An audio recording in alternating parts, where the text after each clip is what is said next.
Happy Friday. Well, you also, Jen. A little later today than normal, but that's okay. That's okay. I'll tell you, today is one of those days a cup of coffee tastes real good. Yes. For the heat, if nothing else. Yes. I am ready to move out of this cold weather. Yes, I agree. Well, we know what's coming, and that's always a good thing. Yes. What are you doing this weekend? Well, we really aren't doing, we're going to have the kids over an all-nighter on Saturday night, and then obviously the Super Bowl kind of takes care of Sunday from, I'm not sure we're going to start with bloodies early in the morning, but, it's a great weekend for a lot of things. Yes, absolutely. Especially around the area, there's actually on Saturday night, there's a comedy night at the Roof Garden.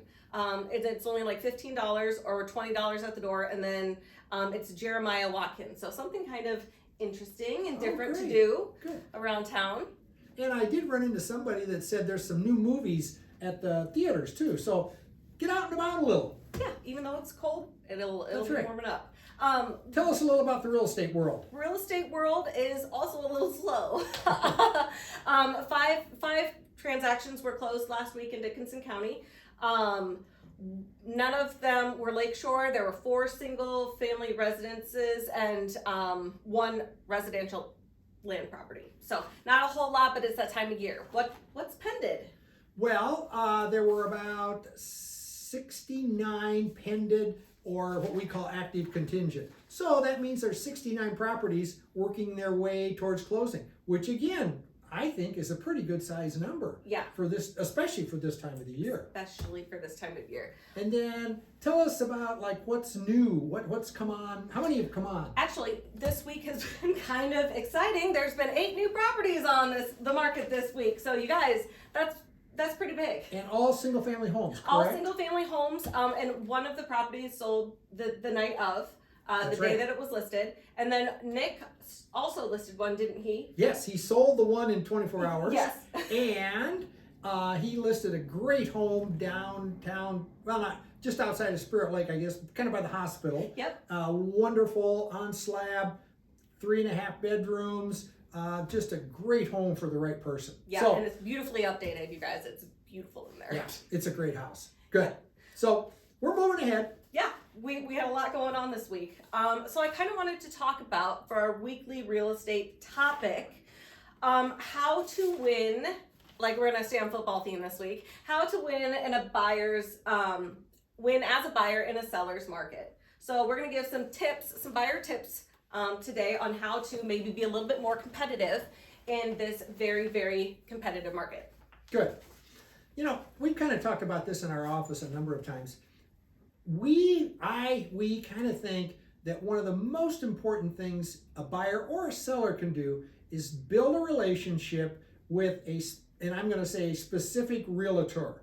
And that needs to be a comfort level on your personal, and I kind of relate it to almost like you don't go out and get 3 dentists and 5 lawyers and 2 bankers and all this. You find one that you really are comfortable with, that's knowledgeable and professional, and I think there's a lot to say for that, not only day one, but you kind of self-educate each other on exactly what you're looking for. Yeah, absolutely. Or want to sell. Well, and in today's market, it's so easy to just sign up on like 30 different sites, and then you have 20 different people contacting you, and you don't want those phone calls, and then you do actually miss out on a property because you're like, oh, I'm ignoring them because I've gotten 30 calls.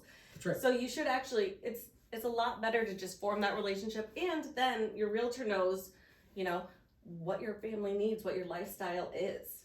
Absolutely. In fact, I ran into a situation that someone was talking to 3 different realtors, and the problem was they had changed what they were looking for enough, and they didn't tell the other 2.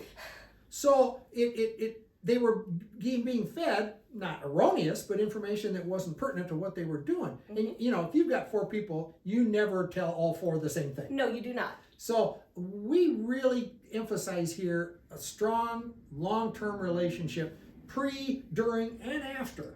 With any client.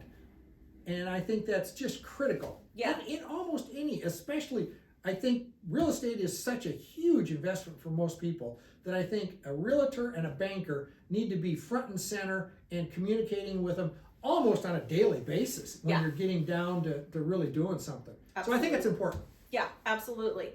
And some other strategic plans are, know what you want, make a list, prioritize the things that maybe you are willing to give up, and some things that are like, absolutely not. This is a make or break for me no matter what. You bet, you bet. The more specific you can be, and again, whether it's the banker or the realtor, the more specific and the more detailed, it helps everybody. Yeah. It really does. Doesn't mean you can't make changes. No. But it really, it's the way to get started on all of that. I couldn't agree with you more. Perfect. Well, I hope you have a really fun Super Bowl weekend. I know we will. I'm very excited for the halftime show. It becomes a whole day affair. Yeah, oh yeah. It really is. Sounds good. Well, have a good weekend. You too, Jen. Take care. Thanks for watching.